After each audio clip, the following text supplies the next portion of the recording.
Direction le CNT, où les conseillers nationaux ont procédé à l'examen et l'adoption d'un accord de prêt relatif au financement de la deuxième phase du projet d'appui à la gouvernance locale, conclu le 12 avril dernier entre la République de Guinée et la Banque mondiale à travers sa filiale IDA.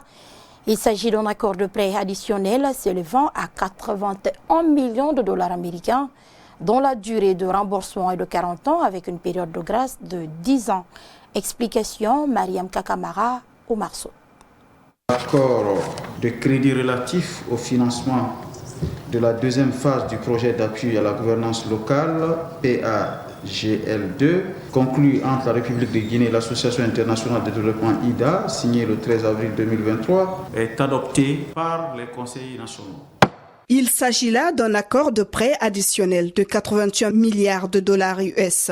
Selon le rapport de la Commission du plan, des affaires financières et du contrôle budgétaire, commission saisie de fonds. Ce montant rentre dans le cadre du financement du projet d'appui à la gouvernance locale. Il vise à renforcer la capacité des institutions nationales et locales à mobiliser et gérer ces ressources de manière efficace en mettant davantage l'accent sur la qualité des résultats. Il tient également compte de la hiérarchisation et l'intégration adéquate des mesures d'adaptation au climat dans la sélection des infrastructures et des services communautaires en s'appuyant davantage sur les cas particuliers des femmes, des jeunes et des autres groupes vulnérables dans les décisions relatives aux investissements. Un accord qui, selon le ministre du Budget, est d'une importance capitale, car il vise à soutenir une gestion plus efficace et responsable des fonds de développement local pour rehausser la qualité des prestations de services,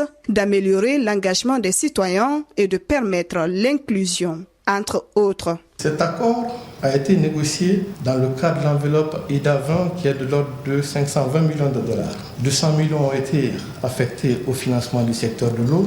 Vendredi prochain, nous allons signer 80 millions de dollars en faveur de la lutte contre la pauvreté et des vulnérabilités. Vendredi prochain, nous allons signer 45 millions de dollars avec la Banque mondiale pour renforcer les capacités de statistiques nationales.